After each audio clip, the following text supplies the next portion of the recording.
जम्मू में आतंकी हमले में शहीद हुए जवानों को श्रद्धांजलि दी गई। आज घर पहुंच सकते हैं जवानों के पार्थिव शरीर।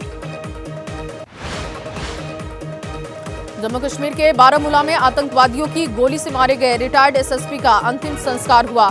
मोहम्मद शफी को नमाज पढ़ने के समय मारी गई गोली। राजौरी और पुंछ में आतंकियों की तलाश के लिए सर्च ऑपरेशन जारी। आतंकी साजिश नाकाम करने के लिए बढ़ाई गई सुरक्षा। कोरोना के बढ़ते मामलों के बीच WHO के निर्देश, सभी देशों को निगरानी बढ़ाने को कहा गया। महाराष्ट्र में लगातार बढ़ते जा रहे हैं कोरोना के केसेस। रविवार को सामने आए कोरोना के 50 नए मामले। 9 लोगों में कोरोना के सब वेरिएंट की पुष्टि। हरियाणा में कोरोना की दस्तक, गृह मंत्री अनिल विज बोले, स्वास्थ्य विभाग पूरी तरीके से अलर्ट। कोरोना को लेकर की गई है mock drill. PM Narendra Modi ने फोन पर तमिलनाडु के सीएम से बातचीत की है। तमिलनाडु में बाढ़ से हुए नुकसान का लिया जायजा। तमिलनाडु में बाढ़ से हुए नुकसान को लेकर पीएमओ की बैठक। बाढ़ से प्रभावित इलाकों की मौजूदा स्थिति पर बातचीत की। 2024 चुनाव से पहले एबीपी न्यूज सी वोटर का ओपिनियन पोल। यूपी में बीजेपी की बम्पर जीत का अनुमान। बिहार, पश्चिम बंगाल और महाराष्ट्र में विपक्ष को बढ़त। ओपिनियन पोल के मुताबिक बिहार में महागठबंधन, बंगाल में टीएमसी, महाराष्ट्र में महाविकास अघाड़ी को बढ़त, पंजाब में कांग्रेस और आप में कांटे की टक्कर। यूपी की 80 लोकसभा सीटों में से एनडीए को 73 से 75, कांग्रेस और एसपी को 4 से 6 सीट और बीएसपी को 0 से 2 सीट मिलने का अनुमान। बिहार की 40 लोकसभा सीटों में से महागठबंधन को 21 से 23 सीट, बीजेपी को 16 से 18 सीटें मिलने का अनुमान है। पश्चिम बंगाल की 42 लोकसभा सीटों में से टीएमसी को 23 से 25 सीट मिलने का अनुमान है, बीजेपी को 16 से 18 सीट और कांग्रेस प्लस को मिल सकती है 0 से 2 सीटें। महाराष्ट्र की 48 लोकसभा सीटों में से बीजेपी प्लस को 19 से 20 सीट, महाविकास अघाड़ी को 26 से 28 सीटें मिलने का अनुमान। पंजाब की 13 लोकसभा सीटों में से कांग्रेस को 5 से 7 सीटें मिलने का अनुमान है, आप को 4 से 6, बीजेपी को 0 से 2 और अकाली दल को मिल सकती है 0 से 2 सीटें। एबीपी न्यूज सी वोटर सर्वे पर बोले, छत्तीसगढ़ के सीएम विष्णुदेव साय, पूरे देश में मोदी की गारंटी का असर दिखा। महाराष्ट्र के ओपिनियन पोल पर कांग्रेस नेता संजय निरुपम बोले, ओपिनियन पोल से भी अच्छे रहेंगे लोकसभा चुनाव के नतीजे। टीएमसी नेता कल्याण बनर्जी ने फिर उतारी उपराष्ट्रपति की नकल, बोले मिमिक्री मेरा मौलिक अधिकार है, मिमिक्री एक आर्ट है। बीजेपी नेता निशिकांत दुबे का बयान, कहा हम चाहते थे कांग्रेस मुक्त भारत, लेकिन पूरा विपक्ष होना चाहता है सदन में।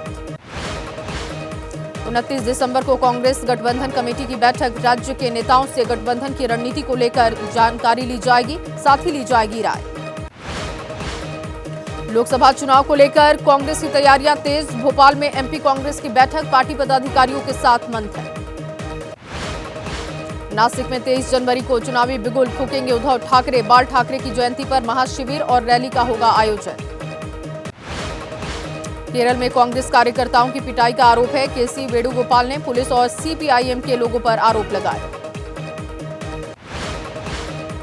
हिजाब मामले पर बीआरएस नेता केटी राव ने कांग्रेस पर साधा निशाना, कहा लोग देख रहे हैं कि कैसे सत्ता में आते ही बदल जाती है कांग्रेस।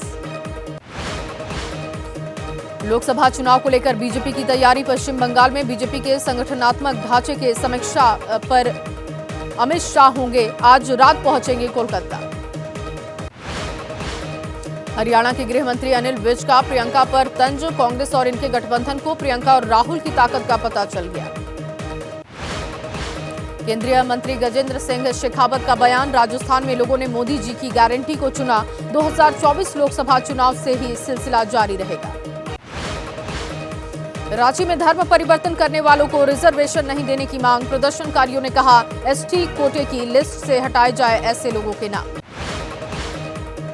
आज से रूस के दौरे पर विदेश मंत्री एस जयशंकर रूस के विदेश मंत्री सहित मंत्रियों से मुलाकात करेंगे। पीएम मोदी ने जम्मू कश्मीर के छात्रों से किया संवाद, हर जिले का प्रतिनिधित्व करने वाले करीब 250 छात्रों से बातचीत की। पीएम मोदी आज मजदूरों का हित, मजदूरों को समर्पित कार्यक्रम में हिस्सा लेंगे, पंडित मदन मोहन मालवीय के लेखों और भाषणों के संग्रह का विमोचन करेंगे। मध्य प्रदेश में आज मंत्रिमंडल का विस्तार होगा। 24 से 28 विधायक ले सकते हैं मंत्री पद की शपथ। मंत्रिमंडल विस्तार से पहले मध्य प्रदेश के मुख्यमंत्री मोहन यादव ने कहा, हम फिर से विकास के लिए डबल इंजन सरकार के रूप में आएंगे। पीओके पर बोले बाबा बागेश्वर धाम के पीठाधीश्वर धीरेन्द्र कृष्ण शास्त्री। कहा, भारतीय सरकार के पास इतना दम है, हम पीओके वापस ले सकते हैं। एआईएमआईएम नेता के परिजनों से ओवैसी ने बात की है। बिहार के सिवान में पार्टी जिलाध्यक्ष की कर दी गई थी हत्या। आज है पूर्व पीएम अटल बिहारी वाजपेयी की जयंती। अटल जी की समाधि पर श्रद्धांजलि दी जाएगी। बीजेपी के तमाम बड़े नेता मौजूद होंगे। अटल जी की जयंती को यादगार बनाएगी बीजेपी। बीजेपी की तरफ से देश भर में आयोजित होंगे कार्यक्रम। डब्ल्यूएफआई के निलंबन के बाद बोले बृजभूषण शरण। कहा, मैंने कुश्ती से तोड़ लिया नाता, अब लोकसभा चुनाव पर पूरा फोकस। डब्ल्यूएफआई के निलंबन के बाद बजरंग पुनिया का पोस्ट। कहा, जब तक बहन बेटियों का सम्मान नहीं मिलता तब तक मुझे कोई सम्मान नहीं चाहिए। डब्ल्यूएफआई के निलंबन पर बोली साक्षी मलिक, सरकार से नहीं एक शख्स से लड़ाई, महिलाओं को इंसाफ दिलाने के लिए किया आंदोलन। मुंबई के चूना भट्टी इलाके में फायरिंग से हड़कंप। गोली लगने से 3 लोग हुए घायल। पुरानी रंजिश की वजह से फायरिंग की गई। राजस्थान के जोधपुर में महिला और 2 बच्चियों पर हमला हुआ। महिला की मौत, बच्चियों की हालत नाजुक। जम्मू कश्मीर के सांबा में मोटार शेल बरामद। एक खेत के अंदर पड़ा था मोटार शेल। ग्रेटर नोएडा वेस्ट में फ्लैट बेचने के नाम पर धोखाधड़ी। पुलिस ने अनीस खान नाम के शख्स को किया है गिरफ्तार। लखनऊ के सरोजनी नगर में चलती कार में आग लगी। फायर ब्रिगेड के पहुंचने तक जलकर खाक हुई कार। दिल्ली के करावल नगर में गोदाम में आग लगी। आग बुझाने के लिए मौके पर पहुंची फायर ब्रिगेड की 12 गाड़ियां। काफी मशक्कत के बाद आग पर काबू। ग्रेटर नोएडा में निर्माणाधीन मकान की गिरी छत। मलबे में दबकर 2 बच्चियों की जान गई।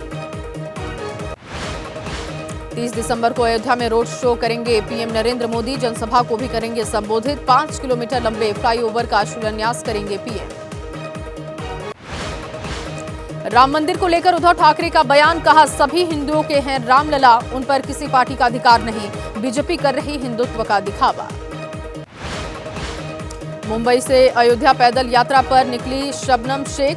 अब तक 1000 किलोमीटर का सफर तय कर चुकी है। अयोध्या के धनीपुर में मस्जिद निर्माण की प्रक्रिया शुरू हुई। अगले साल मई तक शुरू हो सकता है मस्जिद निर्माण का काम। सांसद रवि किशन ने सड़क पर घायल पड़े युवक की मदद की। काफिला रुकवाकर बाइक सवार युवक को पहुंचाया अस्पताल। द्वारका में एक साथ 37,000 महिलाओं ने किया महारास। गरबा में शामिल हुई 37,000 से अधिक महिलाएं। ड्रोन वीडियो में दिखा अद्भुत नजारा। क्रिसमस को लेकर बेंगलुरु में चर्च पर की गई भव्य सजावट। क्रिसमस पर्व पर रंग बिरंगी लाइटों से सजे गिरजाघर। छत्तीसगढ़ में भी नजर आई क्रिसमस की रौनक। जशपुर में धूमधाम से मनाया जा रहा है क्रिसमस। ग्रीस में क्रिसमस पर अनोखा नजारा दिखाई दिया। आसमान में एक साथ नजर आए सैकड़ों फायर बलून। क्रिसमस की खुशी में लोगों ने आसमान में फायर बलून उड़ाए। क्रिसमस की पूर्व संध्या पर दिल्ली में भी नजर आई रौनक। लोगों ने चर्च पहुंचकर सामूहिक प्रार्थना की। केरल के तिरुवनंतपुरम में भी क्रिसमस की धूम। लोगों ने चर्च पहुंचकर सामूहिक प्रार्थना की। चेन्नई में भी क्रिसमस के पूर्व संध्या पर सजे चर्च। गिरजाघरों को रंग बिरंगी लड़ियों से सजाया गया तो एयरपोर्ट पर भी सजावट की गई। क्रिसमस की पूर्व संध्या पर पुर्तगाली चर्च पहुंची सीएम ममता बनर्जी। सामूहिक प्रार्थना सभा में हिस्सा लिया। क्रिसमस और न्यू ईयर मनाने के लिए हिमाचल का रुख कर रहे पर्यटक। मनाली में क्रिसमस की पूर्व संध्या पर जाम लगा। चेन्नई में मरीन बीच पर सैलानियों की भीड़। क्रिसमस और न्यू ईयर मनाने के लिए उमड़े पर्यटक। और कल भारत और दक्षिण अफ्रीका के बीच टेस्ट सीरीज की शुरुआत होगी। सेंचुरियन के सुपर स्पोर्ट पार्क में खेला जाएगा 2 टेस्ट मैचों की सीरीज का पहला मैच।